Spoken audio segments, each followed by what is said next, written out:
Happy holidays. How's everybody doing? Great. Good, good. Fire. Getting near the end of the regular season here. Just what do you think about your group so far and how they've kind of worked their way through the year?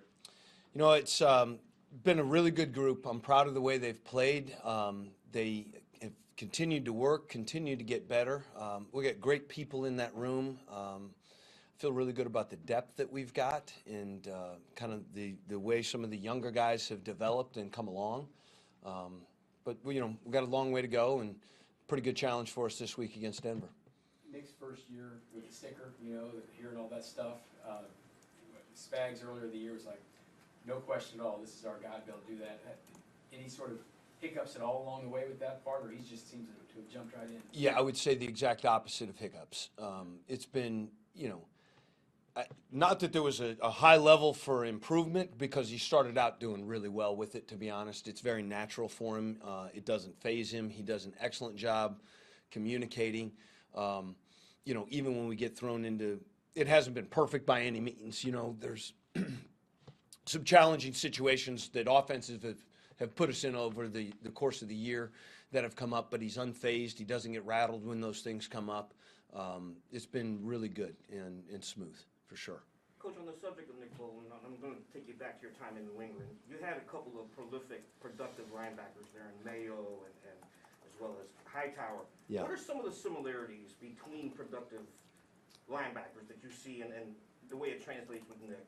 Well, there's some common characteristics. I would say the first thing that stands out when Mayo and Hightower, comparing them to Nick, like the football IQ is the thing that stands out. All of those guys operated at an extremely high level in terms of understanding the game, understanding the defense, understanding the nuances of calls and adjustments, and then also have great ability to communicate there. I would say that's the common thread with those guys, for sure. I would say, the next element of it, Nick does a tremendous job in terms of his tackling. He's one of the best I've been around in that regard. Given the amount of everything that you put on his plate, during the offseason, has he done anything through 16 weeks to surprise you? I don't know if it's surprise, but I would say the more you're around him, the more impressed you are with him, both as a person and as a player. It's stopped to become surprising, that's for sure. It's unfortunately become a little bit of the expectation, which may be unfair to him, but he's established a pretty high standard in that regard.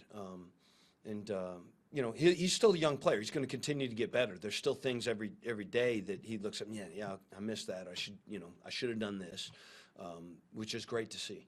Coming into the year, one thing Willie said that he wanted to do was lead the league in linebackers for interceptions. I know he's hurt by the suspension, but where have you seen him develop as these weeks have gone on as far as coverage goes? He's done a really nice job, and I would say that's something that he has worked at for sure. In fact, he had a great practice just yesterday in terms of coverage. He had I thought Sunday's game. Who did we play? Seattle.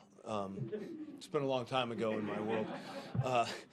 But I thought that was one of his best coverage games, honestly, both in terms of man and zone. And, he's got the speed, he's got the athleticism, man coverage in particular, that comes into play. But there's some details and some nuances and some leverage and some things that he's really worked to improve. And I would say his eyes in zone coverage, he's made a huge point of emphasis, and we've tried to work on. And I would say that's not, we haven't accomplished the objective in terms of being perfect in that regard, but we've made some strides there. He's done a really good job of working at it. Graham, it's like a reach, but so when you were in New England, they were obviously in the middle of a long stretch of winning and sustainable success. The Chiefs have a chance to have a run like that now. From your time in New England and here, is there any sort of common threads, whether cultural or team building sort of philosophies that you've observed that are similar in both franchises? The one thing I would say that would stand out relative to that is nobody talks about that. And nobody on a day-to-day basis thinks about that. That it's there, and everyone knows it's there. But it's not something that you focus on. It's not something that's talked about. What you're focusing on is today, this week's opponent. We're worried about going out and having a good short yardage, goal line, third down work here today. And having the best game plan we can for Sunday's game against the Broncos. And if you do that week after week, it sounds cliche, but the results will take care of themselves. The wins and the losses will take care of themselves. So I would say that's the common theme. There's not a secret answer. Sure. And like, one part of that too is just like sort of dealing with the inherent turnover that there's gonna be in you know, season over season, no matter how good you are. Is there certain things that Coach Reed does in this, from like, you know, in terms of like onboarding new players that might be similar at all? Well, I think there's an emphasis to develop the young players and to get young players up to speed as quickly as possible. And when they show that they've got an aptitude for certain things, to put them in situations where they can perform and prove that they're capable of doing those things, for sure. And I think, you know, Coach Reed does a nice job on the coaching side of that as well, in terms of trying to develop young coaches and, you know, have guys that are ready to step into increased roles when opportunities present themselves. On this week's game, the thing that got the Broncos back in the game a few weeks ago was the quarterback run. Yep.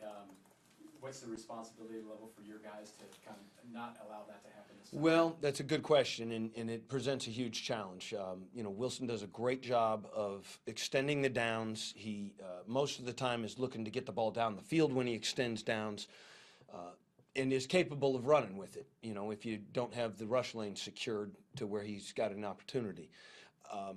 I'd say it's multifold. The biggest one from a coverage standpoint is when the down gets extended and he starts moving, you got to get plaster responsibilities handled. Whether you're in man or zone, you got to get positive to your matches and stay tight on them for the remainder of the down. We had another couple of situations in that previous game that, you know, we were in maybe a 5-man rush or a blitz, and we lost contain, or one of the lanes broke down, and you end up in a scramble situation, and playing off of each other and kind of regaining contain or control of the pocket is a pretty important thing with a guy like him, for sure. Okay, thanks everyone. Thank you, guys. Have a great day.